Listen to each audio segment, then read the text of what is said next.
All right, Kevin. So, pentatonic in all five positions.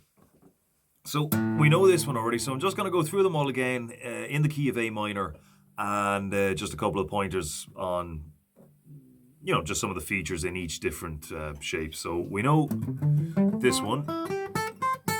So, the one that starts on the first. So, not much to say about that. We already know that one. So, moving on. Third position. So, starting from the third. So, we've got... So, just remember to keep in mind... You already know this shape, so the bottom notes are going to be there, right? So bottom notes of this one are going to be the top notes of the previous one, right? So we've got widen out.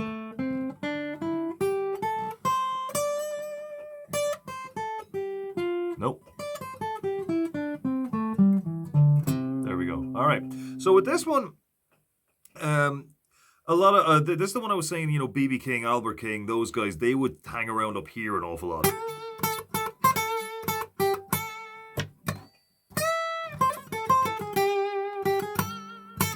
In between notes are readily available here.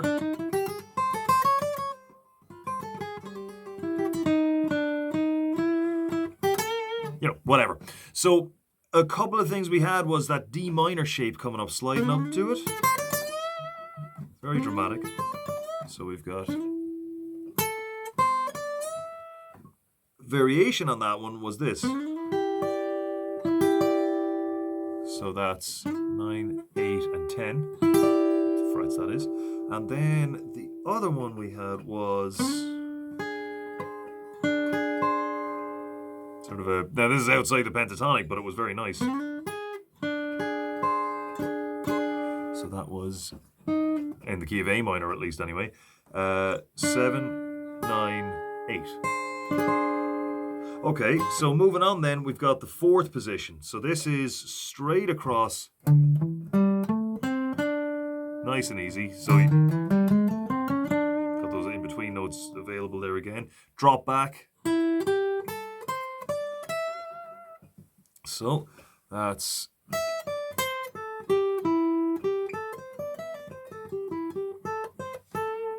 There it is. Okay. So moving up then you've got the fifth position. Just remember that this is a second note or ninth. Okay, so that's not in the pentatonic. But, it is in the key in general. It's just not purely pentatonic. Okay? And keep in mind as well to remember, which degree you're on. So you're on the third here, right? So maybe if you wanted to get a little bit cheeky with it, you could bend it up to a major third.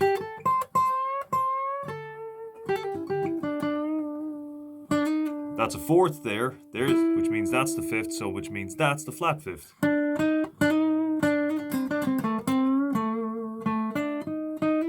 I'm looking for that kind of bluesy sound, you know what I mean? So different degrees will have different effects, right? So, the minor third, that establishes that we're in a minor key. But you can kind of mess around with that by kind of bringing it up to a major. Here, that's your seventh, which means if you want that big bend right up to the top, to the eighth,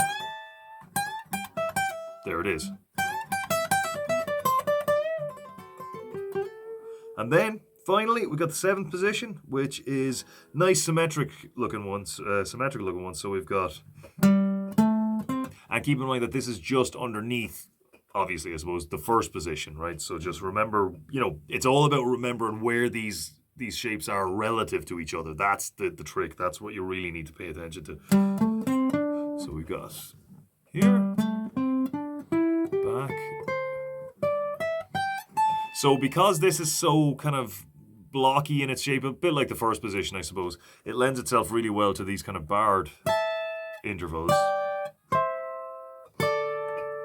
Can't bar that one, obviously.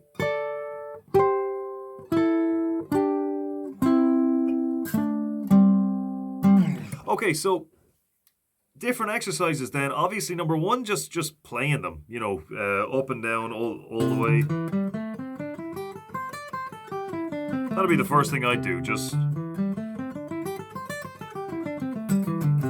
play it up and back, and it really does allow you to run around it a little bit better.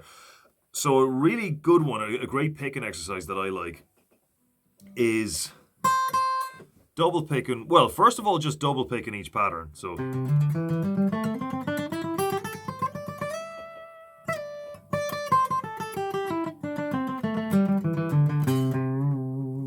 there's one, okay, just double picking them. This one then, on the other hand, is much more difficult. So you double pick the top note, then double pick the one adjacent to that. So you are just going, but every time you hit, you double pick one note, and then you double pick the one adjacent to it again.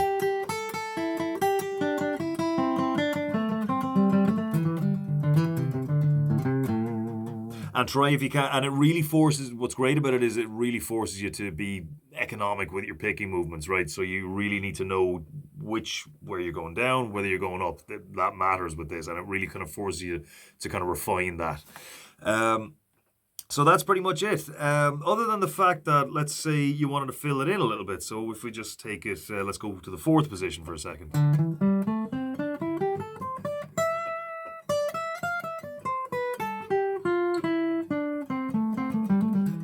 So those other notes, in other words, generally we're talking about the second and the sixth here, the notes that are skipped by the pentatonic. It's very easy to find them.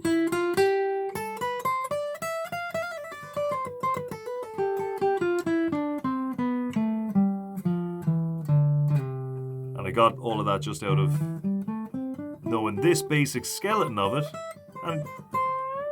and you can just fill it in. But the main thing is, obviously the theory is all well and fine and very important to be aware of it, but just messing about with them and sort of, running into little mistakes or sort of, or happy accidents as the case may be, yourself, you can just find these different things and you come back to them and you just know that's something that I know works. So, there's a huge amount.